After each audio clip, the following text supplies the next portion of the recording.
So we'll begin here on the Purchases tab. And the directions are to set numbers equal to the table on the right, then format this table. To reveal formatting, place cursor in the first cell of each column and press F9, or function F9 on some laptops, and Scoreboard will show the correct formatting for the cell in the Scoreboard ribbon. All right, so let's go ahead and start. Put equals, this date of purchase, and you can see that it's saying wrong format, please format as directed, and the format should be short date. But the cursor's already dropped down one cell, so I need to click back up on that cell. Then pick here, short date. Now, I've got the right format, but it's not giving me credit for it because I need to press F9 or function F9 on some laptops. There we go. And then I can copy it down. And if I really want to go make it really nice, I'll go ahead and center it too. Okay, next one. Purchase amount. So equals the purchase amount. It's the wrong format. It should be currency accounting with 0 decimal places, so I can click back up on it. Then here from the number, pick currency or accounting. It doesn't actually matter which one. Then remove the decimal places and press F9 and copy it down. Okay, next one is tax rate. Equals the tax rate over here.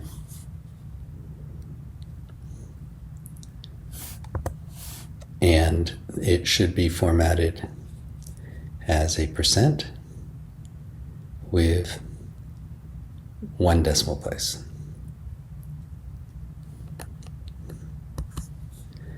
Then we'll press the F9 and copy it down. And we can center that one too. Okay, we've got all 9 out of 9 points. And we'll move on to the next tab, which is called Shortcuts.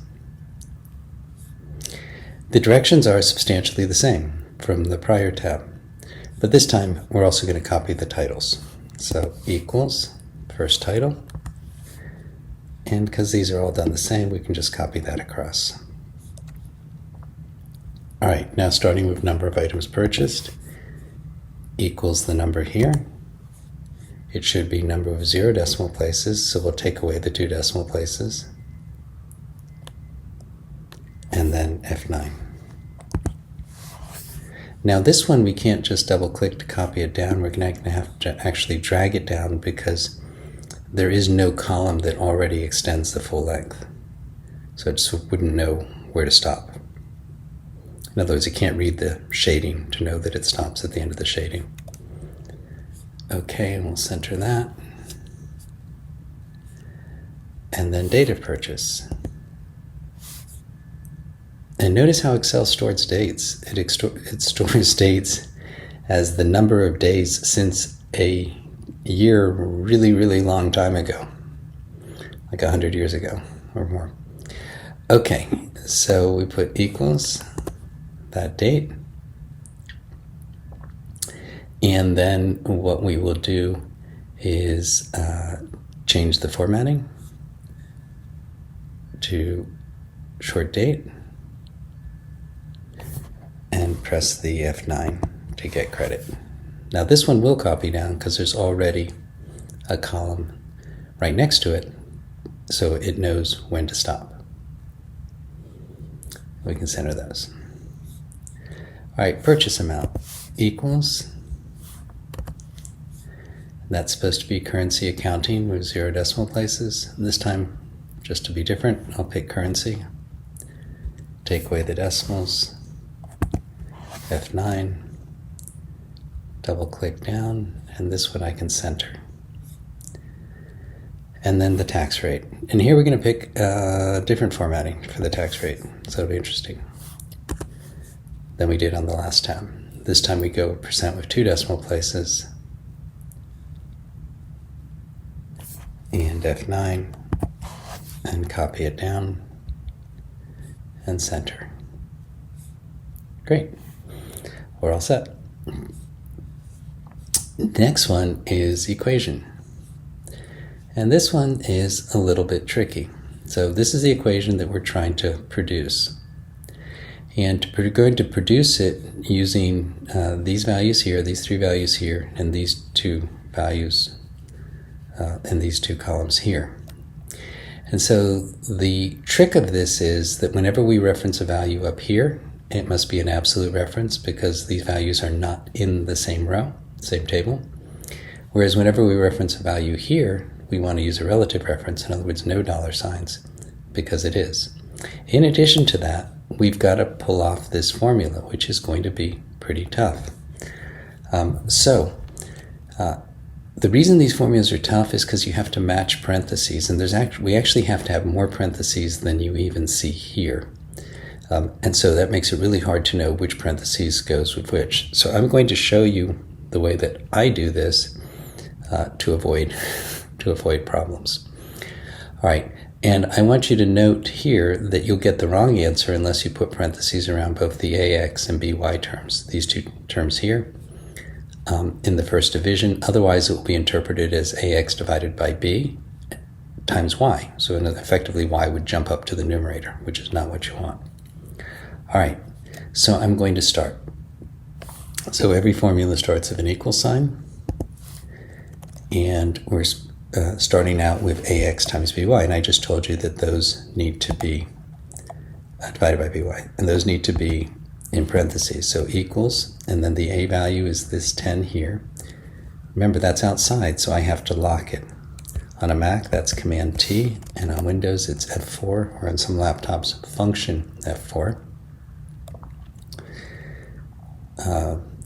Okay, times X, which is here. Close the parentheses. Now remember, these parentheses weren't here. I put them there because of this little note. All right, and then that's divided by B times Y. Now, it would actually be nice if we got some of, how math actually puts things on top of each other. We can actually do the same thing in Excel to some extent, and that's going to help us keep track of what's what. And the trick is that the way I'm going to do it is on a Mac, I'm going to hold the Option key, or on Windows, it would be the Alt key down. And while I'm holding that key down, I'm going to lightly touch and release the Return key, or the Enter key. And that jumps down a line, but doesn't enter this, it doesn't take the formula, basically it knows that I'm still going. Now I'm going to space in, put a division sign, then another space. Spacing is always good. And then I'm going to do the BY. So here's the B, and I want to lock that because it's outside, times the Y, which is right here. All right, then I'm going to hold the Option key on a Mac or Alt key on Windows and press Return and space in again. This is going to make more sense once I get the whole thing. You're going to see how it actually does help you line up what's what. And start with a plus, and then I put the square root, SQRT, open parentheses. All right, now I'm going to do another Option plus or Alt, Option return or Alt return. Scroll in, indent a little bit more, and I'm going to start an open parentheses. That's for everything that actually is going to be in here that gets squared, right? Because this parentheses is actually part of the square root function. All right, so now I've got that one, and I'm going to do the Option return again, indent a little bit more, and now I can start with the stuff that's on the inside. All right, so this is going to be B, which gets locked, times Y, which does not get locked,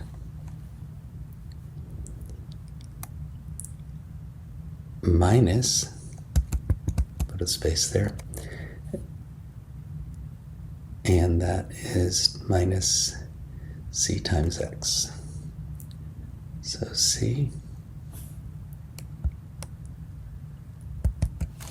which gets locked, times x.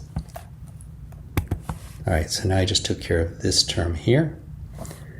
And do that option enter thing. And that term, scroll in, is minus, and then the second term that's there, the a times x space plus, space is just to make it look good, the c times y. C times y. All right, so now I've got those two terms. I'm going to do another option, enter, indent, and now I want this next parentheses to line up with this one, like that. Because that's everything inside now, so now I know that that for sure is where my squared goes. Like that. Then another option, enter. It's really easy to forget to do the option part, but if you do, just click back on the cell and double click and it'll bring you right back to where you were. All right, now I want to match this parentheses where the square root started, and you can match it in a couple of different places. I'm going to match it so it lines up with the s on the square root, like that. Okay. Oh, sorry, went the wrong way. Like that. All right, so now let's look and see if we've got everything. Here's the first term, ax divided by by, plus the square root, which starts here and ends here, and then what's inside the square root are the by minus cx, minus, there's the minus, which is here, the ax plus cy, and then all of that is in the between these red parentheses, all of that is squared. So it should give us the right answer. And it does. It's just the wrong format. So the format is supposed to be number with one decimal place. Do not use the comma separator. All right, so we'll pick number, and we'll pick one decimal like that, and then do the function F9, and it worked. Yay. And we'll go ahead and center that, and then copy it down. Now, if you don't like that big space, you can always skinny this guy up. I just set it up for you with the big space in case you wanted to use that methodology for composing. Personally, I really like it because I think it's much easier to see, especially if you make a mistake. It's easier to see where things should be, but it's all based on indentation. Okay, now let's go to the last tab here, which is formulas. And so the first one is find the sum of x. So this is going to be the sum function in Excel, but mathematically the sum function would actually look like this big sigma, where I goes from 1 to n, which means n meaning all the values, and then you add up x sub I, which each of these is an x, like x1, x2, x3. So it's kind of cool. But in Excel it's actually easier because you just put equals sum and then highlight all the values. Okay, this one over here, we're supposed to find y.